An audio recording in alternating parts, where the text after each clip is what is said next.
नमस्कार. उमेद आयएसच्या ऑनलाईन प्लॅटफॉर्मवर मी प्रफुल्ल कुमार तुम्हा सर्वांचं पुन्हा एकदा मनापासून स्वागत करतो. सर्वांनी टेस्ट सोडवलेली असेल. आता आपण या टेस्टचं डिस्कशन पाहू आणि तुमची उत्तरं सुद्धा बरोबर आहे का हे चेक करण्याचा निश्चितपणे प्रयत्न करू. आपली जी होऊ घातलेली डिपार्टमेंटल सीडीपीओची परीक्षा आहे त्या बाबतीमध्ये बरेचसे मंडळी पॅनिक होताना दिसते. पॅनिक होण्याचं काही कारण नाही. तुमच्यासाठीच आपण एक 4 महिन्यापूर्वी हा सगळा प्रोग्राम लॉन्च केला होता, ज्यामध्ये बॅचच्या माध्यमातून भरपूर सारे व्हिडिओ लेक्चर्स आपण त्या ठिकाणी अवेलेबल करून दिले, नोट्स अवेलेबल करून दिले, आता टेस्ट सिरीज सुद्धा अवेलेबल करून दिलेली आहे. त्या सगळ्यांचा फायदा घ्या आणि जास्तीत जास्त मार्क घेऊन इन व्हा. फार जास्त विचार करत बसू नका, हे करू का ते करू का, जे मिळते ते सगळं घ्या आणि त्या सगळ्या बाबतीमध्ये परिपक्व व्हा आणि परीक्षेला पुढे जा. इथे एकूण प्रश्न 50-100 गुणांसाठी ही टेस्ट होती. राज्यशास्त्र, संविधानाचा पार्ट आपल्याला दिलेला आहे. संविधान, ज्यामध्ये विशेष करून संसद, संसदेच्या समित्या, विधानमंडळ त्याच्या सगळ्या समित्या आणि सेवा विषयक बाबी आणि शिक्षण विषयक बाबी आपल्याला या ठिकाणी दिलेल्या आहे. यासाठी दिलेला वेळ हा 30 मिनिटांचा होता. ओके, चला आता सर्वांनी उत्तर देण्याचा प्रयत्न करा. पहिला प्रश्न आहे, प्रश्न क्रमांक पहिला. शून्य प्रहर हा कार्यकारी मंडळावर नियंत्रण ठेवण्याचा संसदीय कामकाजातील भाग हा रिकामी जागा नंतर येतो, प्रश्नोत्तर तासानंतर येतो. ओके, चला पहिल्याचं उत्तर 2. संसदेचा सदस्य जर संसदेच्या दुसऱ्या सदनात बसलेला आढळला तर त्याला किती दंड भरावा लागतो? किती भरावा लागतो? 500 रुपये दंड भरावा लागतो. पर्याय क्रमांक 3 हे त्याचं काय आहे? योग्य उत्तर आहे. ओके, चला प्रश्न क्रमांक 3. घटनेच्या कलम 82 मधील सध्याच्या तरतुदीप्रमाणे राज्यामध्ये लोकसभेच्या जागांचे समायोजन यापुढे कोणत्या वर्षानंतर होऊ शकते अशा पद्धतीचं आहे? हा जो प्रश्न आहे या प्रश्नाचं उत्तर सर्वांनी देण्याचा प्रयत्न करा.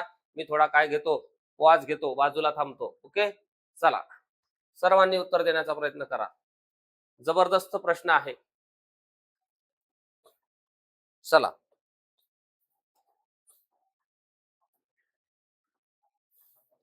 किती वर्षानंतर?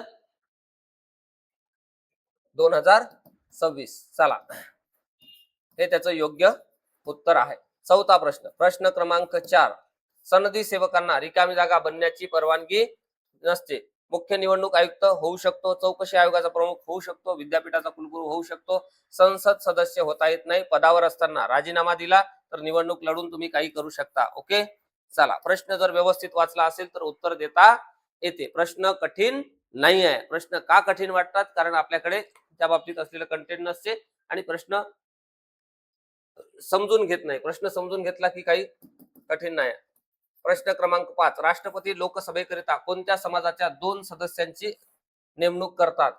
पारसी, जैन, अनिवासी, भारतीय यापैकी नाही. याचं योग्य उत्तर येते यापैकी नाही. दिलेल्या पर्यायापैकी आपल्याला योग्य उत्तर द्यायचं आहे. ही बाब या ठिकाणी लक्षात घ्या. पूर्वी अँग्लो इंडियन 2 सदस्य होते. कुठे? अँग्लो इंडियन साठी 2 तरतूद होती, 2 सदस्यांची तरतूद होती. मात्र आता ही अँग्लो इंडियनची तरतूद आपल्याला पाहायला मिळत नाही. ही बाब लक्षात घ्या, ती रद्द करण्यात आलेली आहे. चला नेक्स्ट क्वेश्चन, प्रश्न क्रमांक 6 सर्वांसाठी. चला उत्तर देण्याचा प्रयत्न करा. प्रश्न क्रमांक 6. आपल्याकडे वेळ खूप कमी आहे म्हणून या सगळ्या सिरीजला आपण फास्ट मध्ये घेण्याचा प्रयत्न करतो आहे. ओके, चला दररोज सकाळी 10 वाजता आपलं हे युट्यूबवर सत्र आलेलं असेल. जी मंडळी नवीन असतील त्यांनी आपलं उमेद आयएसचं चॅनल सबस्क्राईब करा, जेणेकरून तुम्हाला पटकन नोटिफिकेशन येईल. आणि हे दररोज सकाळी 10 वाजता तुम्हाला त्या ठिकाणी सत्र असते. परीक्षेपर्यंत मी तुम्हाला ह्या सगळ्या मोफत बाबी अवेलेबल करून देतोय. प्रश्न क्रमांक 6. संसदेच्या 2 अधिवेशनातील अंतर किती महिन्यापेक्षा कमी असावे? किती? 6 महिने. Okay, right answer. त्यानंतरचा प्रश्न, प्रश्न क्रमांक 7चं उत्तर द्या. जेव्हा रिकामी जागा अविश्वास ठराव संमत होतो तेव्हा मंत्री परिषद बरखास्त होते. कुठे? चला कुठे अविश्वास ठराव संमत होतो? राज्यसभा, लोकसभा, संसद, सामान्य लोकात. चला कुठे? लोकसभा हे त्याचं काय आहे? योग्य उत्तर आहे. लोकसभेत जर अविश्वास ठराव संमत झाला तर मंत्री परिषद काय होते? बरखास्त होते. ही बाब या ठिकाणी लक्षात घ्या. प्रश्न क्रमांक 8. भारताच्या राष्ट्रपतीकडून राज्यसभेवर किती सदस्यांची नियुक्ती केली जाऊ शकते? चला प्रश्न क्रमांक 8चं उत्तर देण्याचा प्रयत्न करा.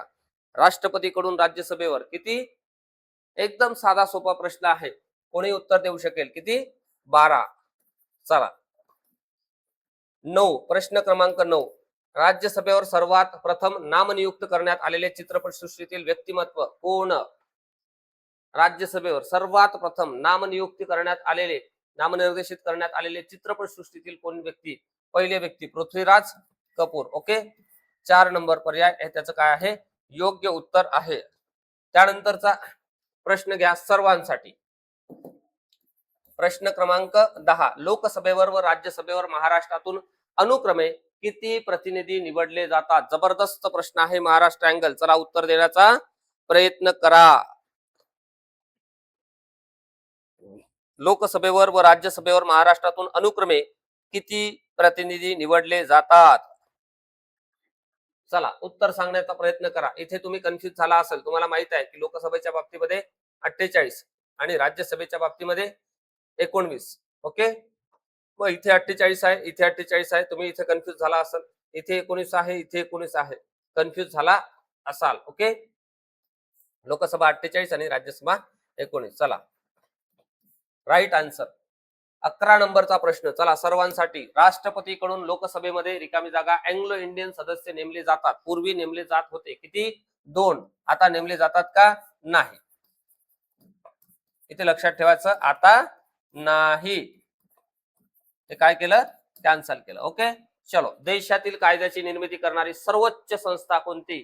चला 12 नंबरचा प्रश्न. उत्तर देण्याचा प्रयत्न करा. एकदम बेसिक प्रश्न आहे. कुठलाही प्रश्न आजच्या ह्या टेस्ट मधला कठीण नाही आहे. जर इथे आपले प्रश्न चुकत असेल तर विचार करण्याची गरज आहे खरं तर. चला, देशातील कायद्याची निर्मिती करणारी सर्वोच्च संस्था म्हणजे काय? सर्वोच्च संस्था कुठली? कायदा निर्माण करण्याचं काम संसद करत असते. पर्याय क्रमांक 3 हे त्याचं योग्य उत्तर. संसदेमध्ये कोण कोण? राष्ट्रपती प्लस राज्यसभा प्लस कोण? लोकसभा यांचा काय होतो? समावेश होतो. ही बाब या ठिकाणी लक्षात घ्या. चला नेक्स्ट. त्यानंतरचा प्रश्न. प्रश्न क्रमांक 13. प्रश्न क्रमांक 13 काय म्हणतो? महाराष्ट्रातून लोकसभा व राज्यसभेवर निर्वाचित होणाऱ्या सदस्यांची एकूण संख्या किती आपल्याला विचारलेली आहे? एकूण विचारलेली आहे.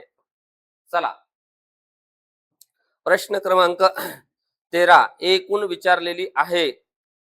लोकसभा आणि राज्यसभेवर निर्वाचित होणाऱ्यांची एकूण संख्या किती? इथे तुम्हाला 19 दिलेला आहे, इथे 48 दिलेला आहे. तुम्ही कन्फ्युज झाला असाल. ही लोकसभेची आहे संख्या. ओके, आणि ही राज्यसभेची आहे. ओके, आपल्याला काय विचारलं? एकूण विचारलेलं आहे. म्हणजेच काय तर आपल्याला यामध्ये 48 प्लस 19 हे ऍड करावे लागतील. म्हणजे किती येईल? 67. आहे का पर्याय? पर्याय क्रमांक 4. चला योग्य उत्तर. ठीक आहे. आणि 288 ही महाराष्ट्र विधानसभा सदस्य संख्या आहे. महाराष्ट्र सदस्य संख्या विधानसभेच्या बाबतीमध्ये. ओके, चलो नेक्स्ट. प्रश्न क्रमांक 14 घ्या. विधान परिषदेची सभासद संख्या त्या राज्याच्या विधानसभे सदस्य संख्येपेक्षा रिकामी जागा अधिक नसावी. चला प्रश्न क्रमांक 14चं उत्तर द्या. विधान परिषदेची सभासद संख्या म्हणजे सदस्य संख्या. सभासद म्हणजेच काय? सदस्य संख्या. त्या राज्याच्या विधानसभा सदस्य संख्येपेक्षा किती? 1/3 पेक्षा अधिक नसावी असं आपल्याला या ठिकाणी संविधानामध्ये दिलेलं आहे. चला 15 नंबरचा प्रश्न घ्या सर्वांनी. मुंबई विधान परिषदेची स्थापना कोणत्या कायद्या अंतर्गत झालेली आहे? चला, मुंबई विधान परिषदेची स्थापना कोणत्या कायद्या अंतर्गत झाली? आता हे जर सगळे तुम्ही कायदे व्यवस्थितपणे अभ्यासले असतील तर निश्चितपणे उत्तर देता येऊ शकतं. मात्र यातला सर्वात मोठा कायदा कुठला असेल तर 1919 चा नाही आहे, 1919 चा नाही आहे, 1909 चा नाही आहे, 1924 चा सुद्धा नाही आहे. सर्वात मोठा कायदा आहे तो 1935 चा ब्रिटिश सरकारनं भारतासाठी केलेला सर्वात शेवटचा कायदा आहे आणि सर्वात मोठा कायदा, ज्याला आपण गव्हर्नमेंट ऑफ इंडिया ऍक्ट म्हणतो. आणि या गव्हर्नमेंट ऑफ इंडिया ऍक्ट मधल्या जवळपास 70% पेक्षा जास्त बाबी आज आपल्या भारतीय संविधानामध्ये असल्याचं आपल्याला पाहायला मिळते. आणि त्या कायद्याचा आधार घेऊन आपलं भारतीय संविधान का तयार केलं आपण? याचं कारण हा कायदा ब्रिटिश सरकारने भारतीयांसाठीच केलेला होता आणि सरतेशेवटी केलेला एक ब्रिटिशांकडून झालेला सर्वात शेवटचा महत्वाचा आणि मोठा अशा पद्धतीचा प्रयोग होता. मात्र तरी देखील भारतीय मंडळी म्हणत होते की आम्हाला तुम्हाला या ठिकाणी ठेवायचं नाही आहे. म्हणून मग भारतीय मंडळींनी गांधीजींच्या नेतृत्वाखाली पुढच्या काळामध्ये खूप मोठी जन आंदोलने केली. फायनली ब्रिटिश सरकारला इथून जावं लागलं आणि 15 ऑगस्ट 1947 ला देशाला स्वातंत्र्य मिळालं. ओके, आपण इतिहासामध्ये व्यवस्थितपणे हा संपूर्ण पाठ शिकलो आहोत, तुम्हाला आठवत असेल. चला नेक्स्ट जाऊ का? चलो पुढचा नंबरचा प्रश्न, प्रश्न क्रमांक 16. शिक्षक मतदारसंघामधून विधान परिषदेवर निवडून द्यावयाच्या आमदाराबाबत कोणते विधान चुकीचे आहे? चलो रॉंग कुठला आहे सांगा.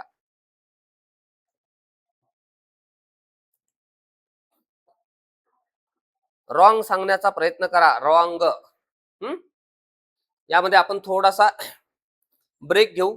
आपलं सगळं सलग सत्र चालू आहे, त्यामुळे 16 पासूनचे जे नेक्स्ट पूर्ण क्वेश्चन आहे ते आपण नंतरच्या सेशन मध्ये कंटिन्यू करू. ओके, चला थोडा एक आपण ब्रेक घेऊ सर्वांनी.